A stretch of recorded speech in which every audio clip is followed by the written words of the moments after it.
Welcome to this series of lectures where we will be discussing this amazing human body that we each live in and its ability to heal itself. You see, the human body was designed to heal itself, and it will heal itself if you give it the right conditions. Just as my orange tree will give me beautiful oranges if I give it the right conditions. And so we'll be discussing those conditions this week. I will be talking about your body, its ability to heal itself, how and why it heals itself. But before we go there, I would like to first address the most common theories on why human bodies get sick, why human bodies are not healing. And I think you'll agree with me, there is a lot of sickness on the planet today. To do that, we need to go down to the cell. You see, we are just a bunch of cells. There are approximately 100 trillion cells in the human body. We have eye cells, we have muscle cells, skin cells, bone cells, brain cells. And to understand how the human body heals itself, we need to go down to the smallest component, which is the cell. Right down in the middle of each cell is the DNA. The DNA is the genetic code. It's inside the nucleus, and it's the genetic code that determines whether you or I have blue eyes or brown hair or straight hair or curly hair. Nothing will ever change that. But in 1953, headlines in the newspaper stated Secret of Life had been discovered. Watson and Crick's, two scientists, have been able to unravel the DNA. That genetic code inside every cell. Did you know that if you pull that DNA out, it's 2 meters long? Let's have a look at the DNA. I think we've all seen illustrations of it. 23 chromosomes from our mother. My mother's chromosomes determine I have blue eyes. 23 chromosomes from our father. My father's chromosomes determine that I'm short. That at 61 I still have brown hair. We do it with each other, we do it with our brothers and our sisters and our children and our aunts and our uncles and our grandparents. It's always a fascinating subject to see which line comes through in each person. When you address that DNA and look what it's made up of, the crossword bands are made up of amino acids. And amino acids, very simply, is a breakdown from the protein that we eat. It's like a veritable library, this DNA. And if you were to put all the information into alphabetical language, it would fill 1,000 pages with 1,000 books and 1,000 letters on each page. That's incredible, isn't it? What about the outward strands? They're made up of polysaccharides. Polysaccharides simply means many sugars. And basically, polysaccharides is in just about everything that we eat. Our grains, our legumes, our nuts, our seeds, our fruits and vegetables, many sugars. And the substance that glues these amino acid strands to the outside bands of the polysaccharides is minerals. And the food that is the highest in minerals is vegetables. And the vegetable that is the highest in minerals is your dark green leafy vegetables. Hippocrates, called the father of medicine, he made a statement that's often quoted. He said, "Let food be your medicine and medicine be your food." And he did not know about the DNA. He did not know that our very food makes up our DNA. And when I look at some supermarket trolleys, I think, how will their DNA ever remake them properly? Because the very nutrients required to make this DNA are deficient. Are deficient in your foods that are deficient, like all your fast food. But foods that are grown in the ground and eaten very quickly after they've been picked are very high in these basic things. We are constantly being remade, and we're being remade according to the DNA. Did you know that our eye cells are remade every 1 to 2 days? That's why if people have eye surgery, it's usually day surgery. They heal very, very quickly. The next quickest are the cells that line our gastrointestinal tract. They're remade every 3 to 5 days. We've got a new skin every month. Where does the old skin go? That's why we vacuum the floor. That's why we change our clothes and wash them. That's why we change our sheets, because our skin cells are constantly shedding. We have new bones about every 3 months. We have a new liver about every 6 weeks. So we're constantly being remade. I think it takes approximately 2 years. After 2 years, we have a new body. I used to say to people, you've got to look after this body. It's the only one you've got. If your car breaks down, if it starts to rust, it doesn't work anymore, you can get a new car, but you cannot get a new body. Well, I've changed my mind. I've changed my mind upon realizing that this body is constantly being remade, and it's being remade according to the genetic code inside every cell of the body. You see, the 2 most common theories on why people are sick today is the gene theory and the germ theory. And at the moment we're pursuing this gene theory. What I'd like to do is I'd like to show you how a new gastrointestinal tract cell is made. And when you understand how the new gastrointestinal tract cell is made, then you begin to understand why people aren't healing. Let's have a look.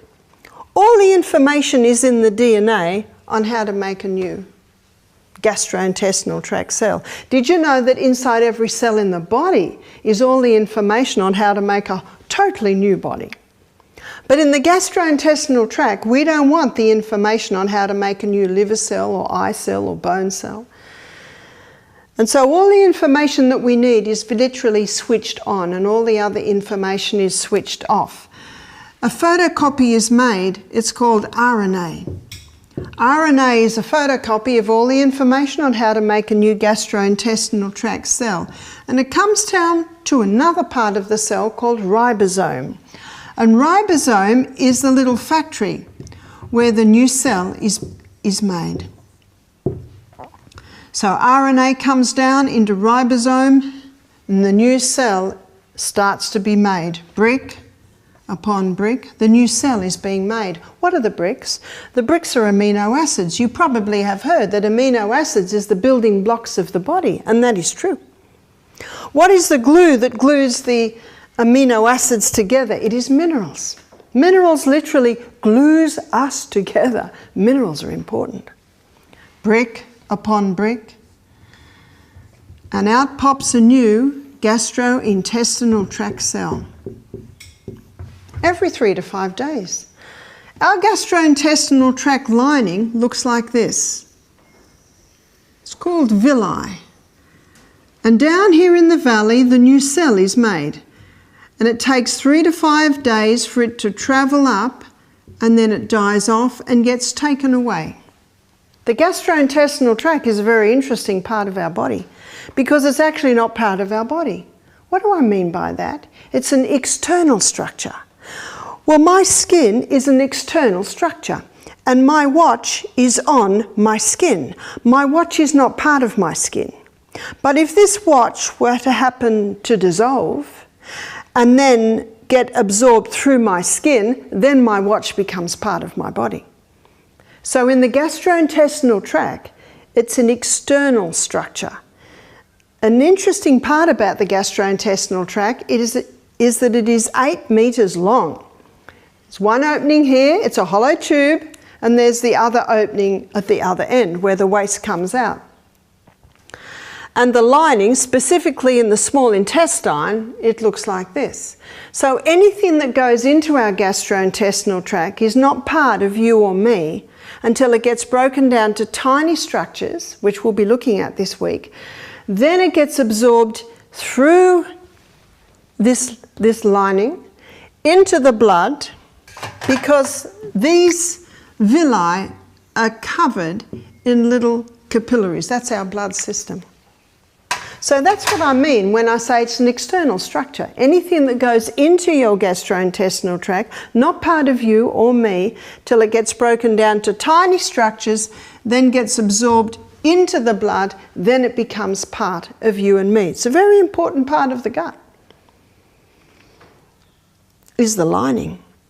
Hippocrates not only said, let food be your medicine, he said, all disease begins in the gut. Because if this gut's not working well, we're not getting the nutrients out of it and into the blood. I just showed you how a new gastrointestinal tract cell is made. Now I want to show you how an irritable bowel syndrome cell is made. Because, by the way, if the cells that line the gastrointestinal tract are remade every 3 to 5 days, and we've just declared that this is so, and your anatomy and physiology book will declare it too, how come someone with irritable bowel is not healed in, let's be generous, 2 weeks? Is it a very reasonable question? Yes, it's a very reasonable question. So what I'd like to do is I'd like to show you how a new irritable bowel syndrome cell is made. RNA makes a photocopy of all the information, comes down to ribosome, the little workshop inside the cell where the new cell is made, and the new irritable bowel syndrome cell begins to be made, brick upon brick. Oh dear, there is a piece of information missing. Brick upon brick. There's another piece of information missing. Brick upon brick. The person's short in a very important amino acid, maybe it's tyrosine. Brick upon brick. Oh dear, they're short in magnesium, a vital mineral, used for over 400 different body functions. It's looking very sad, isn't it? And out pops a new irritable bowel syndrome cell. This is the irritable bowel syndrome cell. Every 3 to 5 days. That simple illustration, I have just touched on quite a few areas that give the reasons why people aren't healing. In that simple illustration of how a new gastrointestinal tract cell and a new irritable bowel syndrome cell is made, we touched on that. What I'd like to look at now is why. Why is there damage in the DNA? Especially when you realise that there are enzymes that are constantly threading up and down those strands, and their role is to heal any glitches. But if the person's not eating the nutrients required to make those enzymes, we're even missing those. You see, what should be on the tip of our lips is always why. What did Julius Sumner Miller always say? Why are these things so? He was quoting Sir Isaac Newton's third law of motion, that to every action there is an equal and an opposite reaction. There is always a reason. Rudyard Kipling, very famous poet, he wrote a whole poem on this. I'll give you the first stanza. He said, I have 6 trusty serving men. They taught me all I know. Their names are what, why, when, where, how, and who. Do you take your 6 trusty serving men with you everywhere you go? Proverbs 26 verse 2, it states that the curse, causeless, shall not come. In other words, no problem happens without a cause. So we've got a big question mark here. Why? Why is there damage in the DNA? Today, research is showing that 92% of DNA damage is caused by mineral deficiency. How could Australians be mineral deficient? Australians are even eating cos lettuce today. I say that because 20 years ago, Aussies only ate the white heart of the iceberg lettuce. Jamie Oliver's done a lot for Australian cooking, hasn't he? He's introduced a lot more greens. You see, the greens are the highest source of minerals of any of the vegetable kingdom. What we have to do is have a look at how those vegetables are grown. The soil is used over and over again. Every organic gardener knows that if he grows a crop in his soil, he cannot put another crop in that soil until he replaces all the minerals that the previous crop took out. So what's happening is plants are being grown over and over and over in the same soil. And they're not going too well, so superphosphate's put in the soil. Superphosphate kills the microorganisms in the soil, and they are the ones that are responsible for pulling the minerals out of the soil and into the plant.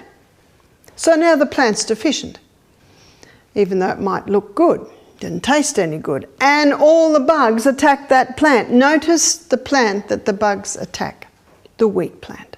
So the gardener sprays the plant to kill the bugs. Then the plant's picked too early. Then it is stored too long. And then the last few minerals that may have been left in, say, the broccoli, when they're cooked in a saucepan and the person throws the water out, there go the last few minerals. How does that broccoli taste? If you had a blindfold on, you wouldn't even know it was broccoli. Have you ever eaten an apple off a tree? The taste is amazing. You know what you're tasting? Minerals. I was on a plane one day and I got an apple. I was quite excited. An apple on a plane, that's exciting. I took a bite. Oh dear. If I hadn't known it was apple to look at, I wouldn't have known what I was eating. There was no flavour at all. This begins to explain why a lot of people, when they cook, they go to the MSG, they go to the stock cubes, because the food that they're eating does not have the flavour. You want high flavour food? Grow your own, and grow it in well mineralised soil. Obviously, when people live on fast food that is totally mineral deficient, they're going to be mineral deficient. But we're finding people today who are even eating a lot of fruits and vegetables and are finding out that they're mineral deficient, and it's because of the way that they're grown. So that is one of the reasons, and as you can see by what the research is showing, even 92% of DNA damage is being caused by mineral deficiency. We've lost the glue that's gluing us together. Chemicals. It is estimated 30,000 new chemicals are introduced to mankind every year. You have no say over the neighbour, but you have total say over what is in your house. Make a decision to become chemical free and go for organically grown fruits and vegetables as much as possible. Be cautious about what some of the things that are in the supermarket. We had a pest control man do our program. He said to me, there are things in that supermarket that I'm not allowed by law to use. What would they be? Some of those oven cleaners, some of those bleachers, they're very toxic. As we go through this series, I will be showing you alternative ways to keep your house nice and clean. One form of chemicals, not often seen as such, is drug therapy. Drugs never cure disease, they just change the form and location of the disease, and I'm referring to their side effects. Now, if someone's been on say, antidepressants or cortisone drugs for many years, I do caution you must not stop them straight away. It's important, if you are on any medication, to find someone who can work with you to show you alternatives and slowly come off them. It can be quite dangerous to stop them outright. Genetically modified foods. Genetically modified foods cause cancer because genetically modified foods are a result of the DNA of two species being spliced together. For instance, the DNA of an Atlantic salmon with the DNA of a tomato spliced together in the hope that a tomato will be created that will grow in the snow. But actually they don't usually result in that, and there's this huge grey area. They do not know the full effect on human beings, but what is known is the substances that are broken down in the body after eating genetically modified foods are not known in the body and have the ability to tamper and even damage our DNA. Electromagnetic field excess. We are electrical people. We have a spark of electricity in every cell. Our nervous system specifically is our electrical system. electromagnetic field has the ability to tamper or interfere with your electromagnetic field, causing damage at the cellular level, even at the DNA level. In humans, they are 10 hertz. That's the electromagnetic field in humans. And that's, I think it's 10 revolutions per second. And with huge power lines, you often get a 50 hertz, and it's well known to cause damage at the cellular level. The farmer knows that he cannot let his cattle graze under those huge towers because stillborns will be a result, even deformities in the little calves. My children used to like going up to the huge towers. It was about 1 kilometre away from where we lived when they were little, or when they were adolescent, and they would find everlasting daisies with 5 centres. They would find all this mutation in plant life underneath these big electrical towers. So if these towers have the ability to tamper with the DNA of plants and the DNA of animals, what about the DNA of humans? Absolutely. It was never allowed that houses could be built under those huge towers, but I see in housing states today they're there, and they are a contributing factor to damage of the DNA, even to contributing to disease in the human body. Be very careful of the room that you're sleeping in. We spend 1/3 of our life in that room. Be careful of any electrical equipment in your room. Don't charge your mobile phone in your bedroom, or your iPhone, iPad, iPod, computer, television. If you've got no choice, try and do it way over in the far corner. So always address where you're sleeping. Even where the head of your bed is, the wall, make sure there's not the meter box the other side of the wall. Also, stimulants. Stimulants have the ability to tamper with your DNA, and as I go through this, you will see what I mean by this. One is sugar. We have 400 diabetics being diagnosed every day in Australia at the moment. That's an epidemic. Sugar was not known on the planet until, diabetes was not known on the planet till sugar was well established. Hippocrates has no mention of diabetes in his literature. What does sugar do? How does it cause diabetes? It causes a massive blood sugar level rise, and then the pancreas has to respond with a massive amount of insulin to get that blood sugar level down again. And then the person usually goes too low, and so they go and get another little bit of sugar.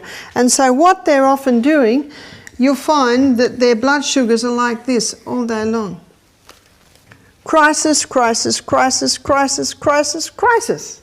And eventually, the pancreas just says, I've had enough, and it doesn't produce insulin anymore. Diabetes mellitus simply means sweet urine. So when the pancreas isn't releasing insulin, then the insulin can't be stored in the cell, it stays in the blood and it spills out into the urine.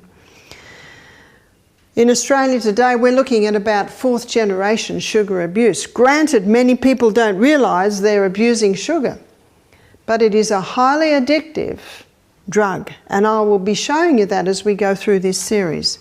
Caffeine. Caffeine interferes with the neurotransmitters in the brain, and when the neurotransmitters in the brain are being interfered with daily, every day, coffee, Coke, chocolate, then that couple can give birth to a baby who has a tendency or a susceptibility to mental illness because of the disruption in neurotransmitters that constantly happening begins to affect the DNA. Also, tobacco, it's well researched, not only the effect of the unborn baby when the woman smokes, but also the defective DNA that a woman gives through. Not only a woman, but of course the father also can give a defective DNA through to the child. I saw a series of lectures in Melbourne a few years ago by Professor Walter Veith, and he had photographs of lungs of children born to smoking parents. They had less alveoli, they had big holes in the honeycomb shape around the alveoli, all because of the smoking habits of the parents. Alcohol. Fetal alcohol syndrome is a condition that children can be born with to parents that drink 2 drinks a week. That's not very much, is it? There's a lot of information coming out more and more today on how damaging the alcohol is, not only to the cells of the human body, but how it affects the DNA. Anger. I have a book called Lessons from Water by a Japanese scientist, and he did a lot of research on water. Now, when you put water under a microscope, it has the same shapes that snow has, and he found that when he shouted at the water, had heavy rock music, anger, violence, and then he'd look at the water under the microscope and the perfect forms would all be marred. And then he would do another experiment where he had classical music and love, joy, peace, even those words. What he found amazing was if he put the word hate on the jar that the water was, it marred them. If you put the word love on the jar where the water was, it didn't mar them at all. Interesting. And we are much water. We are 75% water from the neck down, 85% water from the neck up. And so when a person is constantly subjected to anger and violence, it can damage the cells to the point of even damaging the DNA. Now, if you're feeling very discouraged right now at this list because you may tick every box, I've got some very good news. When you stop the things that are causing the problems, very quickly the body starts to respond and starts to heal itself. Fungus. If you look in nature, you will see that fungus can splice into the DNA of many plants. I look out the window and I see a Casuarina pine tree and I see lichen growing on the bark. How did it grow? How does it grow on the bark? It splices into the DNA of the plant and reproduces itself through the plant. David Attenborough has a show on ants, and these ants are under the ground, and this type of ant grows a mold or a fungus, and the waste coming off, it rolls into little balls and stores as its food. But they found that these ants did shift work. So each ant only tended the fungus for half an hour at a time. Because if the ant tends the fungus for more than half an hour, the fungus can actually splice into the DNA of the ant. Whew. What I'd like to look at now is fungus, and by looking at fungus, we also address the germ theory. Fungus is a microorganism. Microorganisms, by their very word, are microscopic and they're living organisms. Microorganisms are everywhere. They're in the air, they're on our skin, on our clothes, on everything we look at, there are microorganisms. They're everywhere. They're inside the human body. There are 10 times more microorganisms in our human body compared to cells. And the largest concentration is found in the gastrointestinal tract. There are 10 times more there than anywhere else in the body. And whenever cell damage happens, these microorganisms have the ability to change roles. You see, if the environment changes, their role changes. And whenever cell damage happens, these microorganisms now become the cleanup team. One microbiologist said to me, we call them the garbage collectors because that's their role on the planet. So that's what the microbiologists call bacteria. It's an opportunist organism, and the more filth you find, the more bacteria that you will find. As the environment changes, the bacteria changes roles, or the microorganisms change their roles. And they go from being the garbage collectors to being the exterminators, which is your yeast and your fungus. We find them very busy on the rainforest floor, don't we? They're exterminating the matter on the rainforest floor. As the environment changes, they change. They now become the undertakers. And undertakers are taking away dead things. Their name is mould. That's what it does. And it's not long after the mould stage that the matter is now brought back to dust. And what does the preacher say at the funeral? Ashes to ashes, dust to dust. He's referring to what's about to happen in that coffin. Did you know that they're talking about recycling graveyards? Because everything's just back to dust. I don't think they'll ever get away with it because of the memory that people have.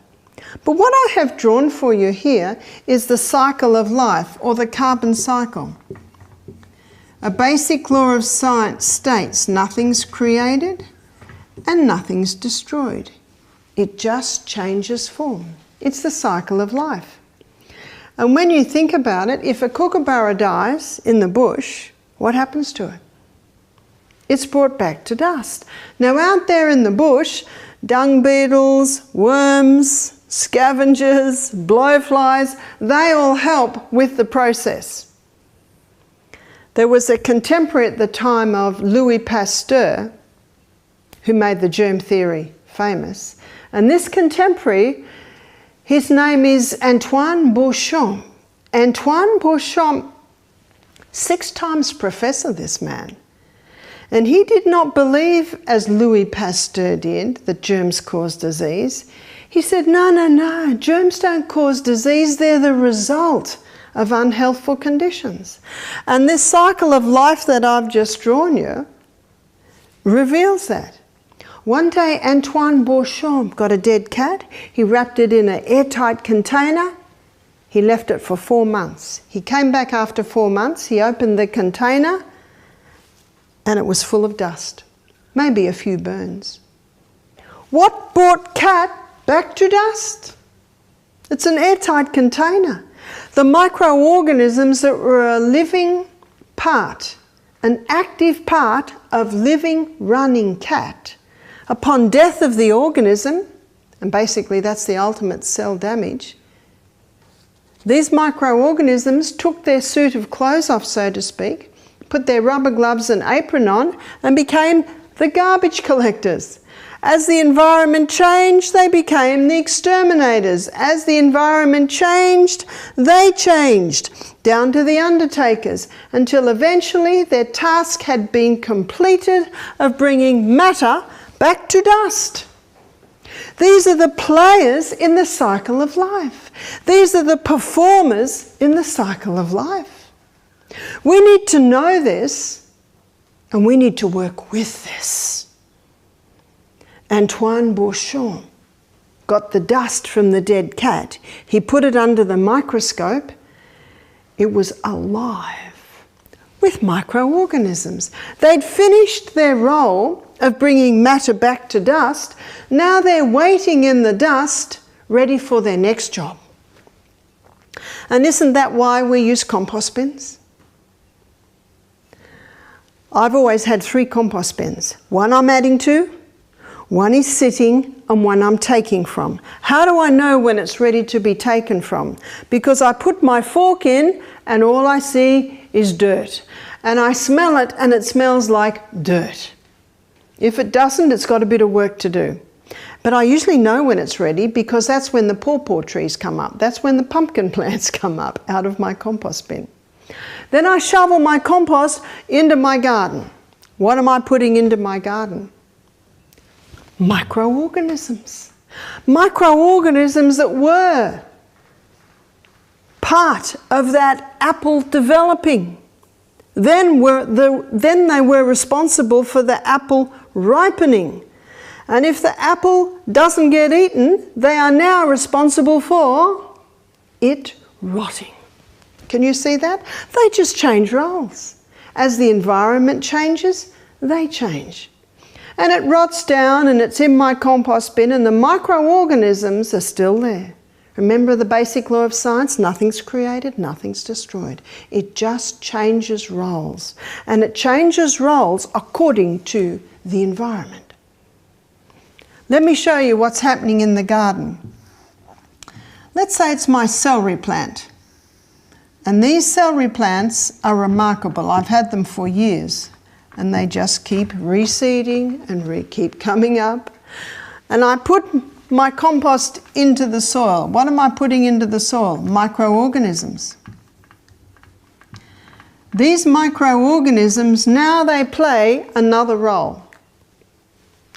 They brought the matter back to dust, and now they are responsible for breaking up the heavy metals and the minerals in the soil to make them available for the roots of the plant. They're responsible for the breakdown. They are also responsible for the absorption of those minerals into the plant. But they play another role. They are also responsible for protection. Note those three important roles that the microorganisms play in the plant. Now the plant knows it needs them. And so 50% of the fuel that it makes, according to photosynthesis, it sends back down to the roots to feed those microorganisms. It's almost as if the plant says, please stay, I'll feed you well.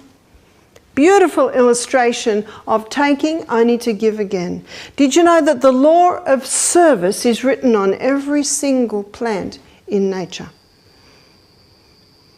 They are responsible for the breakdown of the heavy metals and the minerals in the soil and making them available for the roots of the plants. There's the absorption. But they also protect the plant against harmful microbes. Let me take this one step further with you. But before I do, this explains why one organic tomato can have 9 times the iron of a conventionally grown tomato. Did you know that? To look at them, they may look no different. You can certainly taste a difference because of the mineral content. Now let's go to the gut of the human being. Way down in our gastrointestinal tract, there's a thick turf that covers the lining of our gut. And that thick turf is made up of Lactobacillus acidophilus, bifidus bacterium, microorganisms. Do you remember I said to you earlier that there are 10 times more microorganisms in our gut than the rest of the body? And here it is. It's this thick turf lining. That thick turf lining plays a similar role to what the microorganisms play in the soil. They are responsible for breakdown. They're responsible for the final breakdown of our food. They are responsible for absorption. They are responsible for protection. They're your border protection. How important are they? Are you starting to see that rather than being the enemy, these guys are a vital part of the life force on planet Earth? When we were in utero, our gut was sterile. There were no microorganisms. But when we were born, when we came out of our mother's birth canal, we were literally showered with her microorganisms. I don't know if anyone saw the Catalyst show only 2 weeks ago. It was called Gut Protection. I think it was something like that. And it was all about microorganisms. And there's one doctor there, and he said, I always thought God made a mistake when he put the anus and the vagina so close together. He thought, I thought, what's God doing? We don't want the things coming out of the anus to go anywhere near this newborn baby. But he said, now I realise it's a perfect design. Because he said when that birth canal stretches and the anus is also stretched, the microorganisms are literally showering that newborn baby. And that newborn baby's mouth takes in those microorganisms, and that turf lining is beginning to be established. He said they have found when babies are born via caesarean section, they don't have the proper gut flora. What lines their gut is skin flora. And that does not play the same role in the gut as the proper flora. Isn't that interesting? So every mother that gives birth to a baby via caesarean section should be told that every morning, before she breastfeeds her baby, she paints a little bit of probiotic. Probiotic on her nipple. Probiotic is for life. You can buy powders that have Lactobacillus acidophilus bifidus bacterium in them, just a little. If a woman breastfeeds, then the breast milk also has microorganisms in it. But if the mother's microbial balance in her gut is altered, is deficient, she will give an altered microbial balance to her baby, whether it be by birth or whether it be by breast milk. Well, what would alter that? What would interfere with that gut? Antibiotics? And you probably have seen in the newspapers in this last year, I've had a few chemists do our program and they said, yeah, the message to doctors is this: reduce your prescribing of the antibiotics. Antibiotics should be kept as a life-saving course. You know, the human gut can cope with about 2 courses in a lifetime. Sadly, there are some people who are having 3 or 4 a year, and this is little by little killing off. Can you see that? Antibiotics kill bacteria, the good and the bad. What also causes a compromise of this gut flora is the contraceptive pill. Many drugs do. Cortisones and statin drugs are probably among the worst. And if the person on top of that is having a lot of refined sugar and alcohol, that feeds the yeast part. And that is very important for the final breakdown of our food.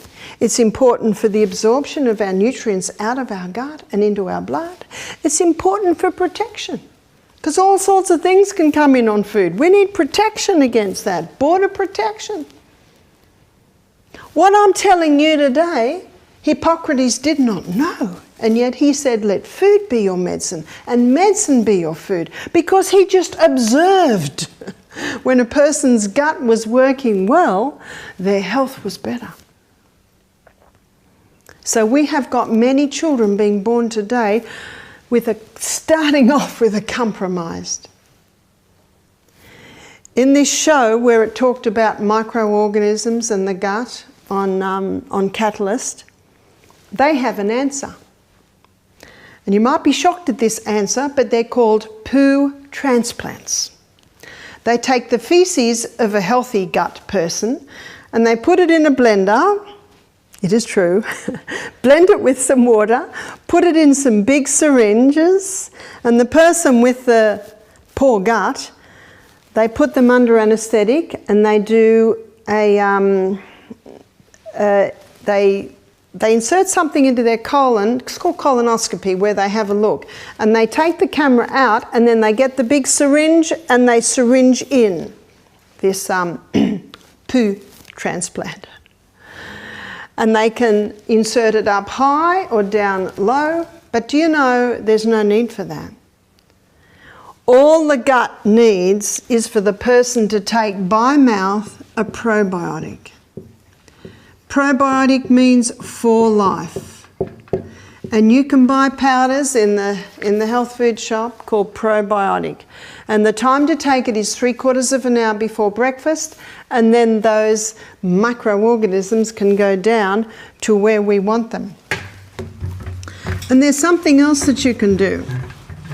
There are two herbs that both are a little slimy, and it's good that they're slimy, because they both contain substances that coat, line and heal the gut of human beings. One is aloe vera and the other is slippery elm.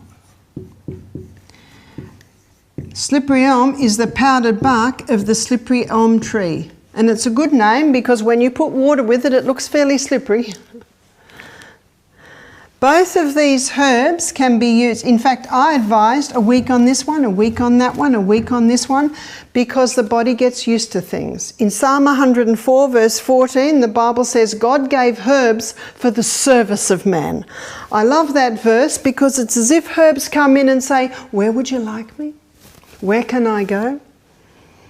And when the aloe vera goes into the gut, it coats, soothes the lining of the gut, but it also contains a growth stimulant, and it stimulates rapid healing in these cells that can rapidly respond because they're remade every 3 to 5 days. Slippery elm also contains a growth stimulant. So both of those herbs contain growth stimulants that have the ability to come in and begin healing this gut. Because this gap in the microflora in the gut, it causes these cells to lack nourishment, because this flora here nourishes the cells that line this gut. So you can almost put a little happy face on these cells, but these cells here you can put a very unhappy face because they're not receiving any nourishment. Can you start to see why someone with gut problems is having trouble healing? Because they're not given the right conditions. When the right conditions are given to the human gut, it can heal. And often, when bacteria gets out of control in the body, the person goes to the doctor and the doctor advises antibiotics. Let's have a look at antibiotics. What does the word mean? Against life. That's what antibiotic means. And if we are living organisms, we have to get away from this kill mentality. Anything that has the ability to kill a small organism has the potential to kill a large. And what are we? We're the large.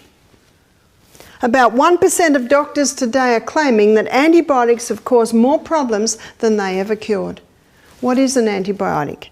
Alexander Fleming, it's 1929, and he's growing bacteria in his laboratory in little flasks. He came in one morning and all the bacteria were dead, and he knew Newton's third law of motion: to every action there is an equal and an opposite reaction. So he started to look around. Do you know, I believe we should all be private investigators, finding out why these things are so. He looked around, couldn't see anything. He looked up. He thought maybe something has come down. He put his head out the window and he saw an open window. He went upstairs. He went into the room where the window was open, and right on the window's ledge there was a plate of fruit. And in the plate of fruit there was a mouldy orange. Do you remember the story from school days? What does a mouldy orange give off? A dust. And in that dust is a highly toxic gas designed to kill off anything that would compete with the mould's food source. There is also its spore. It's as if the mould says, this is my orange and no one else is going to get it. I'll give off a toxic gas to kill off anything that might try and get my orange. What might try and get his orange are the yeast, funguses, molds. So the dust came down, landed on Alexander Fleming's bacteria and killed it. He called the mould penicillium. He called the mould waste penicillic acid. You see, the mould waste is more toxic than the mould. And the mould waste that he called penicillic acid is the penicillin that we know today. Penicillic acid. This one's penicillium. Penicillin has saved the lives of, we could probably say, millions today. Granted. But we've got a problem today, and it's the overuse of the antibiotic and the inability of the health professional to ask, why are these things out of control in the body? And if you don't turn the tap off, you're still going to be mopping up in the other corner. So the smoker has to stop smoking. The people that live in the mouldy house have to get out of the mouldy house. What's the air like you're breathing? Up the top of the board, I have listed the 8 laws of health, or the 8 principles of health. Notice the first one, pure air. No pure air is going into smokers' lungs. I said to a lady who came and did our program, I said to her, do you have any respiratory problems? She said, oh, I get asthma. I said, when did you first get asthma? See, the detective hat has gone on. She said, oh, when I was about 5. I was intrigued by this. Usually if it's a genetic link or a food link, it's happening much younger. 5. Did anything happen at the age of 5? Oh, we moved into another house. And she said, when you presenting here today, Barbara, I just thought of it. She said, in the corner of the lounge room, in the carpet, mushrooms used to grow. Aha. What's the air like that little girl's breathing in? Why are there mushrooms in the corner of the lounge room? Obviously there's some sort of water damage, because mould will be found wherever you've got still air, no sun and moisture. Remember, they're just opportunist organisms. Antibiotics should be used only as life-saving resorts. And one of the reasons doctors are being told, please reduce your prescribing of the antibiotics, because this person gets really sick and they're not working. And we're getting drug-resistant organisms happening today. Why? Because as you can see by my first illustration, they change. They adapt. You throw some poisons at them, they get knocked off, and then what do? They adapt. That's what golden staph is. Basically nothing will touch it medically. Florence Nightingale knew this. Florence Nightingale, very famous nurse. And in 1855 she was asked to go to Scutari, which is the port at the bottom of the Black Sea, where the wounded from the Crimean War were being taken. Crimean War, the British and the French soldiers were fighting the Russians. So the wounded would be put in a boat, sail down the Black Sea to the bottom of the Black Sea to the port at Scutari. It was ex-army barracks, Turkish army barracks. A journalist went over to do a story, and when he got there he was shocked. Do you know the death rate in that hospital was 50%? The men had a better chance on the battlefield than in that hospital. He went back to England, headlines in the newspaper, did we raise our young men to rot in that hospital? So very quickly the British government sent Florence Nightingale and 35 nurses to Scutari to see what she could do. When she arrived, the doctor said, you're not coming in here, this is men's business. This isn't for women. So Florence Nightingale went to the kitchen. The kitchen was filthy. The food was big vats of water with bits of rotten meat in it. That was the food. Body cannot heal without nourishment, as you can see by this DNA, as you can see by how the new cell is made. We need nourishment. So she sent a telegram to her father. She believed she would get into that hospital. So she sent in the telegram. She said, Father, I want a shipload of clean mattresses, clean linen, clean bandages, bedclothes, scrubbing brushes, and a cook. 2.5 weeks later, another shipload of wounded arrived, 1,200 more wounded men. The hospital was already brimming. See, there was raw sewage in the corridors. It was putrid. So the doctor said to Florence and her nurses, all right, you can come in. And the first thing she started to do was clean. Scrub and clean. Now that was 1855, November. Within 6 months, the death rate was 2%. In fact, only by March, the death rate was 10%. What did she do? She just turned the tap off. She made nowhere for these guys to live. She turned the tap off. It's a very important story. This is 80 years before the discovery of antibiotics. Remarkable results. When she came back to England a few years later, they hailed her as a heroine. She was on the boat. She got an idea of what was happening. She changed her name to Jane Smith, went down the back gangplank and went home. Her family said to her later, "Why did you do that?" She said, "I am not a heroine. All I did was increase hygiene, sanitation and nutrition." Did everyone get that? Increase hygiene, sanitation and nutrition. She said, "That's all I did." Last program, a man said to me, "Well, why did she know and not the doctors?" I said, "That's a very good question." You see, Florence read her Bible. Have you ever read in Leviticus the cleanliness rules that God gave Moses around the Israelites in that desert? There were strict cleanliness rules. If they wanted to go to the toilet, they had to go outside of the camp. This is several million people.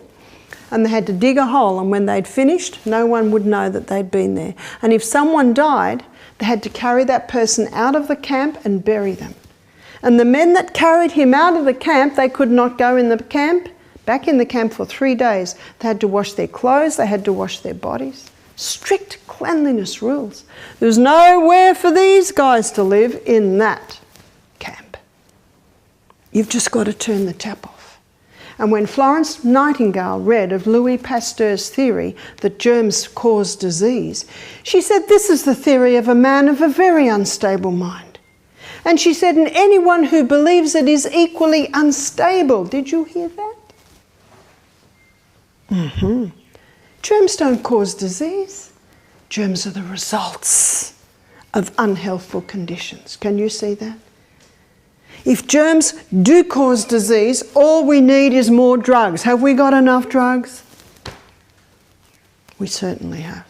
No, we've got to stop. We've got to go back. We've got to have a look at what these guys are, what their role is in the human body, what their role is on the planet, and more importantly, what their role is in the gut of the human being. I'm not against antibiotics.